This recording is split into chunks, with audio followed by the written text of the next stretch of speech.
Hello guys, আসসালামু আলাইকুম। আশা করি সবাই অনেক অনেক ভালো আছেন। তো আমাদের আজকে 5 দিন ছুটির প্রথম দিন। বছরে একবারে আমাদের অনেক বড় ছুটি দেয় আমাদেরকে, চিনাহারি ছুটি, এটা মালয়েশিয়াতে বলে।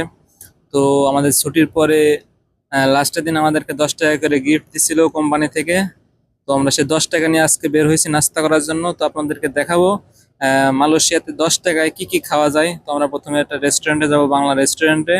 তো আমাদের সাথেই থাকেন, আমরা রেস্টুরেন্টের দিকে যাচ্ছি। তো আপনাদেরকে ফুল ভিডিও দেখাবো 10 টাকার মাধ্যমে আমরা কি কি খেতে পারি। তো দেখতে পাচ্ছেন, এটা বাংলা দোকান। বাংলা দোকানের অপর সাইডে এরা রেস্টুরেন্ট বা হোটেল দিয়ে থাকে। তো চলে আসলাম আমাদের কাঙ্ক্ষিত জায়গায়। তো দেখা যাক কি কি পাওয়া যায়। অবশেষে আম, গরম ভাত পেলাম না, তো রুটি নিলাম। 5 পিস রুটি আর গরুর ভুঁড়ি। অনেক স্বাদ লাগছিল খাইতে, ভালোই টেস্টি, খারাপ না। তো 10 টাকা, 5টা রুটি 5 টাকা।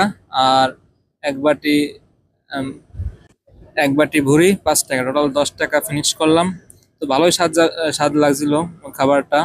তো সব সব শেষে আমরা বাড়ির দিকে যাচ্ছি। রুম দেখতে পাচ্ছেন বড়, এই রুমের ওই সাইডে আমাদের বাসা। তো ভিডিওটা ভালো লাগলে অবশ্যই লাইক করুন, শেয়ার করুন। ধন্যবাদ সবাইকে।